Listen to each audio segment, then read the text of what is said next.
Hey, this is Letters to You in 169. This one's called Solid.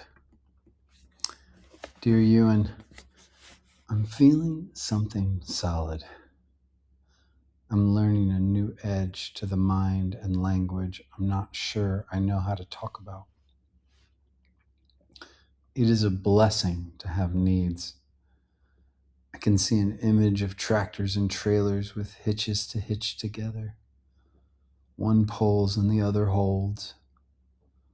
I'm becoming a joyful participant in not being enough. I can say, pull please, when I'm holding a lot, or buckle up if I have extra steam. There's surprisingly less meaning here than I thought, and the surprise I've come to expect, losing meanings I didn't want to lose, either isn't happening or I haven't noticed. I'm quite busy moving forward.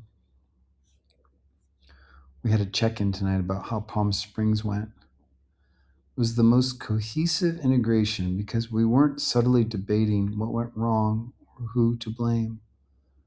We were relating about what it's like to move, seemingly independently, and still feel connected.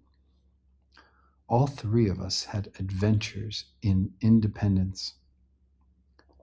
T let himself be peaceful after mourning the shift in our dynamic.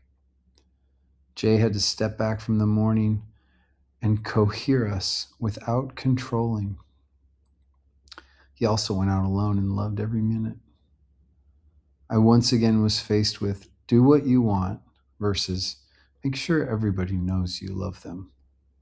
I went hard on do what you want. I did it. It was like walking through a tunnel made of shouting voices, all shouting, "You're selfish." They're going to be so pissed off when you get back and making angry faces. The big deal is that I heard all the voices. I didn't turn away. But all in all, I remembered the whole time that these voices are not me.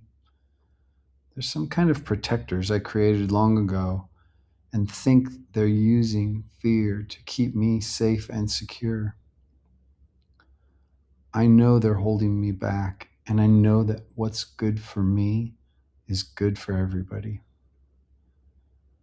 And amidst these voices, I met an 82-year-old out drinking.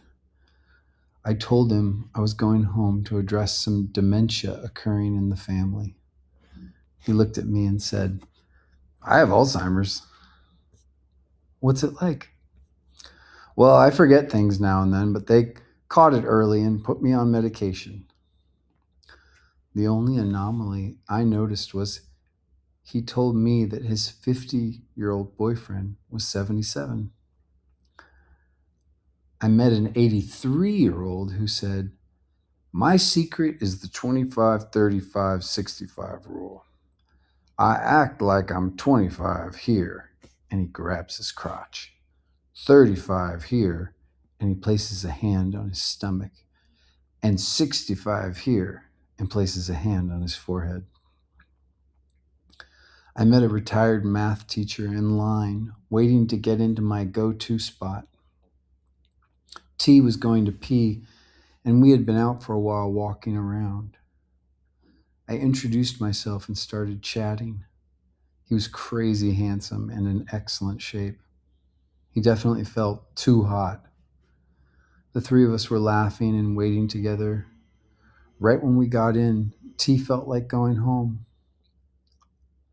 Some part of me wanted him to stay, and the new movement forward thought, we need to do what we want, plus no meddling. He leaves. Handsome guy comes back from the bathroom. T went back to the hotel. "So I get you to myself?" It was a lot of alignment. We very naturally spent 10 hours together over the next 2 days. I went back to the hotel every night, expecting that there would be no love, and I was wrong. I take my dysmorphia out off the shelf and remember that handsome man. "It didn't seem like he was too hot to like you," I tell my dysmorphia. It's quivering, and I never demand my body to learn things too fast. It's not the quivering that needs to be still in order to know I'm solid. It's the unflinching and steadfastly enthusiastic witnessing that has arrived, that has learned to see the quivering as perfect. From my insecurity has come my ability to create security. Weak seed of strong, strong fruit of weak, incomplete and loving it. Mike,